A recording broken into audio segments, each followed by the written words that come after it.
नमस्कार, बहुत स्वागत है आपका। आप देख रहे हैं शिव पुराण उपाय।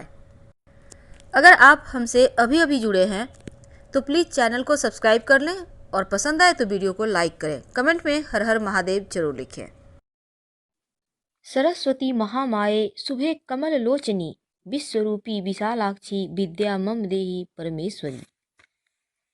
ज्ञान की देवी माँ सरस्वती की पूजा कैसे करनी चाहिए, हम ये बतलाने वाले हैं।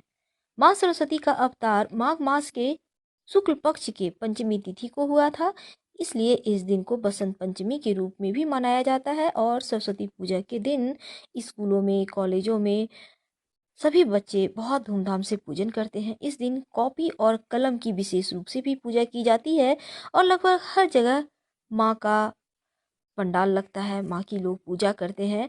और आप पूजा करने के पहले अपने घर में अगर कर रहे हैं तो सबसे पहले गाय के गोबर से एक चौका लगाएं, फिर माँ की प्रतिमा या तस्वीर को स्थापित करें और एक कलश की स्थापना कीजिए और कलश के नीचे अष्टदल कमल बनाइएगा आटा और अबीर से। नवग्रह देवता की आपको पूजन करनी है, उसके पहले गणेश जी की भी पूजा जरूर कर लें और फिर माँ सरस्वती की पूजा करें। पहले आचमन करें, फिर माँ को सफ़ेद पुष्प या पुष्पमाला अर्पित करें, सिंदूर और श्रृंगार की सभी वस्तुएं अर्पित करें माँ को। और बसंत पंचमी के दिन शिव जी का चूंकि तिलकोत्सव मनाया जाता है, यानी तिलक होता है शिव जी का, और शिवरात्रि के दिन उनका विवाह होता है, तो इस दिन से गुलाल यानी अबीर गुलाल का प्रचलन भी शुरू हो जाता है। तो माँ को आपको गुलाल भी अर्पित करनी है आज के दिन। अगर संभव हो तो श्वेत वस्त्र माँ को अर्पित कीजिए और पूजा के समय पीले चावल, मीठी चावल या फिर बूंदिया या मालपुए, खीर, जो भी आपके पास अवेलेबल है उनका भोग लगाइए, या फिर सफ़ेद मिठाई का भी भोग लगा सकते हैं। पहले गणेश जी को लगाइएगा, फिर नवग्रह के नाम से लगाइएगा, फिर माँ को। और उसके बाद अंत में आप आरती वगैरह करके और फिर हवन कीजिए। हवन में भी पहले गणेश जी के नाम से हवन कीजिएगा, फिर नवग्रह देवता के नाम से और फिर माँ सरस्वती के नाम से। तो माँ का मंत्र होगा ओम श्रीं सरस्वत्यै नमः स्वाहा, ओम श्रीं सरस्वत्यै नमः स्वाहा। इस मंत्र से कम 108 बार हवन कीजिए। बाजार में आपको हवन की सामग्री मिल जाएगी। और फिर आरती कीजिए कपूर जलाकर। और हवन का जो भभूत है उसका तिलक करना आप विद्यार्थी लोग मत भूलिएगा। माघ शुक्ल पक्ष की षष्ठी तिथि को यानी दूसरे दिन आपको सवेरे कलश विसर्जन कर देना है और शाम में माँ की प्रतिमा का विसर्जन कर दें, जल में प्रवाहित कर दें। यहाँ पर तो सरस्वती पूजा समाप्त हो गई, लेकिन आपने जो पेन वगैरह रखा है उस पेन में एक कलावा बांध लीजिएगा और उस पेन को बहुत शुभ रहेगा, उसको खुद यूज कीजिएगा, औरों को मत दीजिएगा। वैसे भी जो पेन आप यूज करते हैं किसी और को नहीं देना चाहिए, किसी और के लिए एक एक्स्ट्रा पेन हमेशा अपने पास रखें। और दूसरी बात, सरस्वती पूजा के दिन अपनी जिह्वा पर शहद से एंग या फिर केसर से एंग लिखवाना बड़े बुजुर्गों से मत भूलिएगा। चांदी के सीख से लिखवाइए तो और अच्छा, वरना बेलपत्र के डंटी से भी, डंठल से लिखवा सकते हैं, कोई दिक्कत नहीं है। इससे आपकी बुद्धि भी अच्छी रहेगी और पढ़ने में भी मन लगने लगेगा। छोटे बच्चों को कलम दवात इस दिन पकड़ाया जाता है और बहुत छोटे बच्चे हैं तो उनका नामकरण भी किया जाता है। हर कोई तिलक लगाइए, मौली धागा अपनी कलाई में जरूर बांधिए, बहुत शुभ होता है। और बच्चों को तो जरूर बांधना चाहिए, बुरी शक्तियों से भी रक्षा होती है। वसंत पंचमी का त्योहार का महत्व और पूजा विधि, साथ ही हम ये भी बतलाएंगे कि ये 51 सालों के बाद पहली बार पड़ने वाला विलक्षण संयोग के बारे में और कुछ गलतियां जो भूल कर भी इस दिन विद्यार्थियों को नहीं करनी चाहिए। बसंत पंचमी माँ सरस्वती का दिन है, विद्यार्थियों का दिन है। माँ की पूजा पूरे विधि विधान से की जाती है इस दिन। माँ सरस्वती ज्ञान देती हैं, विद्या और बुद्धि देती हैं। वैसे तो माँ सरस्वती कला, संगीत, शिल्प कला और विज्ञान की भी देवी हैं।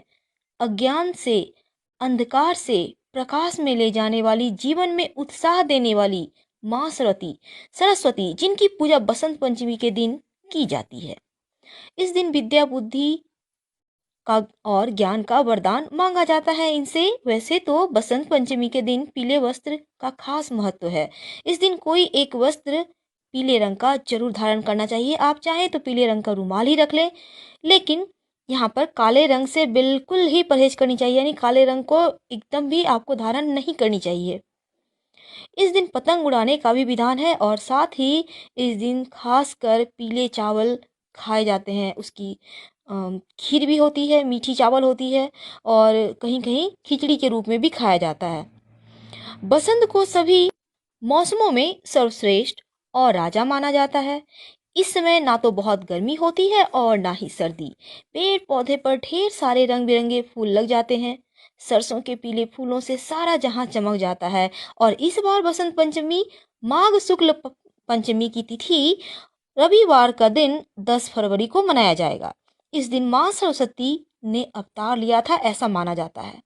माँ सरस्वती ब्रह्मा की पत्नी के रूप में भी कहीं कहीं वर्णन आता है, साथ ही सरस्वती नदी के रूप में भी है।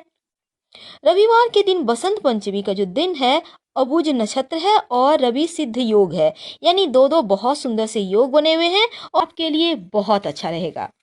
और पूजा करने का सबसे शुभ मुहूर्त होगा सुबह 6:40 से लेकर दोपहर 12:12 तक। ये सबसे ज़्यादा शुभ मुहूर्त है।